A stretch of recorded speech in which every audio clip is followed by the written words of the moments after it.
才为了看有没有就是积水，然后他爬上3层高的树。韩国瑜就是继逢水之后又爬树，你觉得这个视察有效果？爬树跟他上去看树洞有没有积水。爬3层楼高的树，你觉得他这个动作是秀的成分比较高吗？你哪一台的？没有，我跟你讲，其实是这样的，自然就好。我想说哦，自然就好了。哦，这个，那有些事情其实不要做了。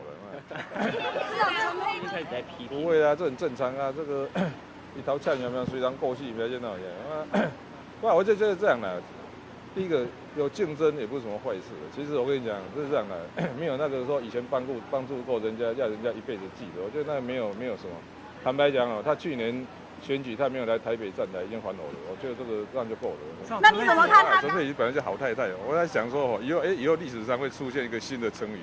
娶妻当娶陈佩琪，所以你觉得他这个是在暗示说，其实你选的话也没关系嘛？没有，他其实是这样的，他是一个好太太的，他有时候他嘴巴念，他每次我要决定什么，他念完以后还是会帮我做，就像上一次选举，他拿他名下的房子去抵押，其实他一开始也是骂完了以后，他还是帮我做。不过这样的，这个只能说谢谢他这样。他很鼓励啊，他很鼓励。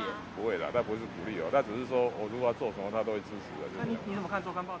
一周刊，那他是从哪里得到消息的？我的幕僚说哇，每天都幕僚说来轻科人士的，有科人士，我那奇怪那。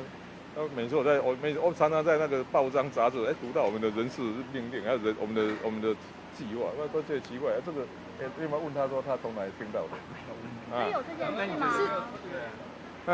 我有郭台铭根本就没有在台湾了。